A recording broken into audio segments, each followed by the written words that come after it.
The stock market finds itself at a crossroads this week, with traders wondering if they're in a bear market or if the signs blinking flash all clear. At best, last week's market activity didn't clarify matters, says TheStreet's Peter Chur, as stock trading opened that week with an ominous tone. Equities, bonds, and most commodities were all down at the start of the week. That created concern that some risk parity strategies were in trouble. There was a lot of chatter about the dollar losing its appeal as a reserve currency. But a series of announcements indicating the possibility of at least a ceasefire in Ukraine, followed by a Fed that bent over backwards to create the so-called dovish hike, led to an intense rally. After that, the Nasdaq 100 rallied more than 10% from its lows, Chur said. That begs the question: is the worst behind eager buyers? Or is what we saw at the end of the week just another upward blip in a broader downtrend since the first week of the year? Certainly, the Russia-Ukraine war is having a major impact on the markets. It seems less likely that we will get a ceasefire in Ukraine after last week, Chur said. There had been some optimism, which I shared, but that has dissipated. Without an accord, both parties continue down the path of Putin cannot win, but he cannot afford to lose either. China is also a giant market issue. If China, while saying they don't support the war, keeps buying Russian commodities, engaging in long-term, strategic deals with Russia, and even, it seems, acting as their banker, then the sanctions will be far less effective, Chur noted. There are also stories circulating about the immense hoard of commodities China has already accumulated. That could be seen as them sanction-proofing themselves. We really need to look at supply chains through a national security lens and think domestic energy and commodity companies will be big beneficiaries, as well as companies that focus on logistics, he added. Also, Canada, Mexico, and Latin and South America should do well as we align supply chains to those that are either more aligned with our values or simply closer from a geographical standpoint. Additionally, Chur has yet to see China back down in its support of Russia's economy. I'm very nervous we could see some selling of treasuries by China and other countries, which would act as a headwind for stocks. Lastly, the Federal Reserve has made its first foray into a new round of interest rate hikes. The market had set itself up for a dovish hike and convinced itself that is what we got, Chur said. Yes, hikes will be slow and well telegraphed and data dependent, but away from the data dependency, the market may have fooled itself. Chur sees 2 points to be made about the Fed right now, and its impact on the market. The bottom line? Chur views the market rebound as pleasant, but he's treating it as a bear market bounce, rather than an all-clear signal. I'm watching China, the Fed and Russia, in that order, to try and assess whether to change that view or not, he said. As the new week starts, TheStreet's market experts are weighing all of the above scenarios, and is zeroing in on these stocks.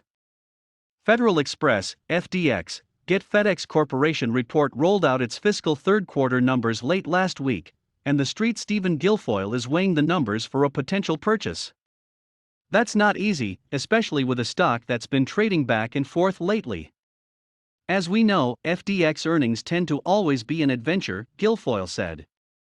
This is one reason why, though I'm often long both United Parcel Service, UPS, I am long right now, and FDX, I am not long right now, if asked. I would say that I am invested in UPS, and that I trade FDX. Now to the numbers. For the 3-month period ending February 28, FedEx posted adjusted EPS of $4.59 on revenue of $23.6 billion. Though this adjusted earnings number presents as 32% year-over-year growth, it did fall short of expectations. The revenue print did beat Wall Street and was good for annual growth of 9.8%.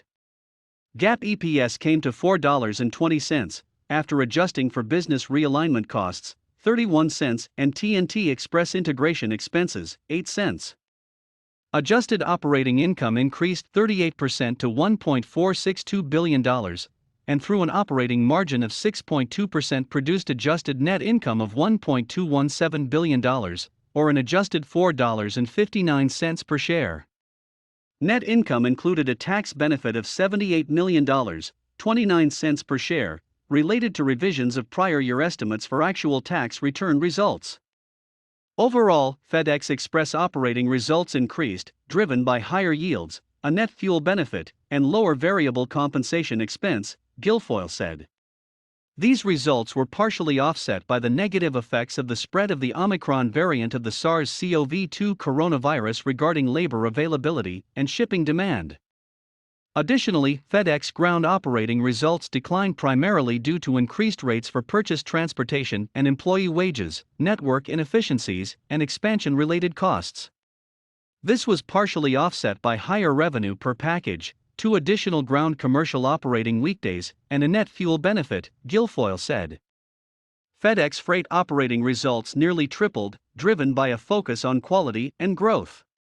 Revenue per shipment here increased 19%, while average daily shipments increased 2%. Apparently, while these figures haven't provoked any significant ratings changes, there are a couple of cuts being made to price targets this morning. I can find 5 sell-side analysts who are rated at 5 stars by Tip Ranks who have also opined on FDX since these earnings were released, Guilfoyle notes. All 5 still have either a buy rating or a buy equivalent rating on FDX. The average price target across the 5 is $277.60, with a high of $285, Jack Atkins of Stephens, and a low of $270, Christian Weatherby of Citigroup. It may or may not be important to note that Weatherby had come in with a $300 PT prior to these numbers, Guilfoyle added.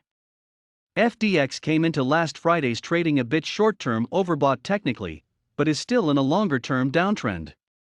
The shares need to make progress against the 21-day EMA, 50-day SMA, and 200-day SMA before investors decide to get in and stay in, Guilfoyle said. Otherwise, many are doing exactly what I do with this name, trading it, because despite the trend, the shares do range back and forth significantly. Even trading at 11 times forward-looking earnings, Guilfoyle would rather go out 3 months, by May, and get paid about $8.25 to take on $200 equity risk, than plunk down $217 to $220 to buy equity today. Just don't sell those puts and forget about them unless you buy the same number of puts with the same expiration, but a lower strike, just to put a lid on potential losses, he advised. Moderna, mRNA, Get Moderna Incorporated report finds itself in clear rebound mode of late, after having lost 36% of its share value over the last 90 days. Now, TheStreet's Ed Ponce says that as several parts of the world struggle with COVID-19 surges, mRNA could win in the long war against the pandemic. It's been 2 years since the start of the COVID-19 pandemic, and the numbers out of the US are encouraging, Ponce said. New cases have dropped to about 32,000 per day, based on a 7-day average. Just 2 months ago, that figure was close to 900,000 per day. Things are looking less optimistic elsewhere. In South Korea, for example, over 621,000 new cases were reported on Wednesday. That record figure is nearly 20 times the number of current daily infections in the US and represents about 1.2% of that country's population. In China, a rapid uptick in cases has led to restrictions in Shanghai and Shenzhen. Factories and museums are closed and employees are being asked to work from home. According to Ponce, this disparity of results is likely due to the quality of the vaccines used in these respective countries. In a tweet earlier this week, former Food and Drug Administration Commissioner Dr. Scott Gottlieb described vaccines used in Hong Kong as less effective against Omicron than those predominantly used in the US, he said. Hong Kong is currently suffering from a severe COVID outbreak. The Sinovac biotech shot is viewed as the more popular choice there, and Moderna's jab is not currently offered. Does this situation present an opportunity for US vaccine manufacturer Moderna? Ponce goes to the data to find out. Moderna was one of the hottest names in the early days of the pandemic, gaining over 500% in 2020, he said. The stock closed at an all-time high of $484 on August 9. Since then, shares of Moderna have lost about 66% of their value. However, the stock is finally showing signs of life. Since the beginning of March, Moderna, Blue, has outperformed the broader market, Ponce noted. Moderna is also outpacing the pharma sector, represented by the S&P Pharmaceuticals SPDR ETF, XPH, Get SPDR S&P Pharmaceuticals ETF report. Last Wednesday, Moderna closed at its highest level in over a month. The stock also managed to close above its 50-day moving average, blue, for the first time this year, Ponzi added. Additionally, Moderna faces no major resistance until it reaches the area between $263 and $276. The 38.2% Fibonacci retracement of the stock's decline comes in at $263.75, while Moderna's 200-day moving average, red, is just a bit higher, currently at $276. The verdict? Ponzi's a buyer of Moderna at current levels. The 38.2% Fibonacci retracement, the stock's next level of resistance, is $95 above last Thursday's closing price, he said. A rally to the $263 area would generate a gain of 55% from Thursday's close. My target is $250, which would represent a gain of just under 50%. APA Corp. APA, Get APA Corporation report is the holding company for Apache Corporation, which is engaged in hydrocarbon exploration. The energy sector has been strong since September, and that's enough of a trend for TheStreet's Bruce Kamek to check how shares of APA are doing.